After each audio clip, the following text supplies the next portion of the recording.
Hi, welcome to Hobby Envoy. Cole from the future here. And in this video, which is part 2 of a 2-part series, we're going to be painting Nedrick Black Mace. Now, if you don't know who Nedrick Black Mace is and you would like to know, you can go visit Cole in the Past in part 1, where we made the character Nedrick Black Mace using the rules for Advanced Dungeons & Dragons 2nd edition. But if you're just here to see some painting done, we'll get right into that now. Now, as you can see, I've already done some work, but before we begin in earnest, I want to point out a couple things about the miniature here. The first off, obviously, we're working with a metal miniature this time. And something about metal miniatures that you have to be aware of is that, especially with new ones, new production metal miniatures, is absolutely imperative that you wash them before beginning to paint. This has to do with the process by which metal miniatures are cast, and that the casts are coated with a release agent to make sure that the completed miniature comes out of the cast cleanly. And if you don't clean that cleaning agent, if you don't clean that release agent off, it will play merry hell with your paints that you try and apply to it. Now you can see this guy's nice and shiny, but he wasn't before I scrubbed him off. And actually, I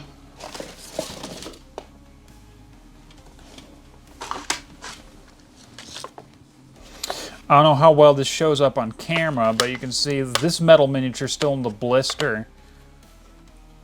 It's not quite as shiny as our dwarf here. It has like this dull, pale veneer over it. And that's the release agent. You'll actually be able to feel it when you touch a metal miniature that has a release agent on it. It has the kind of feeling of like a fine silt on your fingers. All it takes to get it off is a real quick scrub down with an old toothbrush and some dish soap, and you're good to go.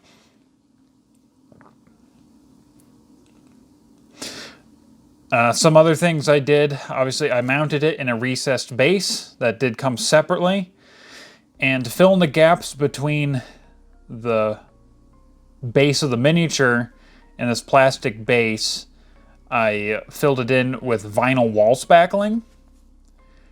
And then to create a ground effect, I just glued on some sandbox sand.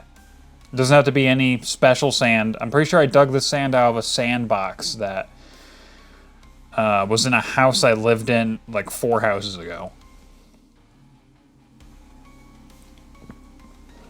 And without further ado, now we can actually begin. While our dwarf miniature is a lot smaller than the Fang Demon we painted last time we did Dungeons & Dragons, there's a lot more going on here. Compared to when I was originally looking at this miniature online, there's a lot more armor plating going on than I thought. So to try and capture the fighter thief that we went with in the character creation video, I decided to break up the armor into different colors. Gunmetal for the plate parts, a dark brown for the cuirass, which is supposed to represent the leather, and a bright silver for the chainmail part underneath. Afterwards, I apply a black wash to all the painted equipment. And after letting the black wash dry, we move on to the lighter colored parts, like the skin and some of the gold accents on the equipment. The skin of the dwarf itself I painted in a very pale off-white color, knowing that we're going to offset it with a wash later. Applying a light tone wash brings down the skin tone to a more believable level. Probably the most interesting focal point of this miniature is his shield. I didn't realize this when I was buying it, but the shield bears a whole motif of a mountain against a backdrop of a sky, alongside this hammer and lightning bolt motif. So I did my best to do that justice and paint it in correctly.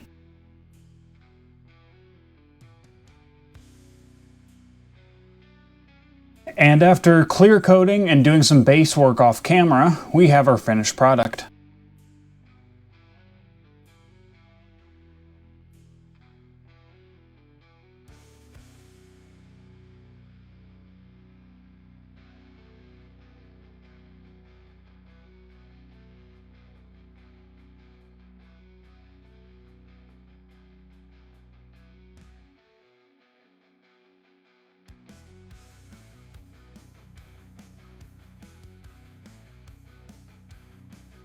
And that's all I have for today, folks. Sorry this video was a little late. An internet disruption lasted a lot longer than I thought it was going to. Probably going to do just another simple video for the next one to get some catch up and buy myself some time. But I hope you enjoyed this video, and I'll catch you next time. Later.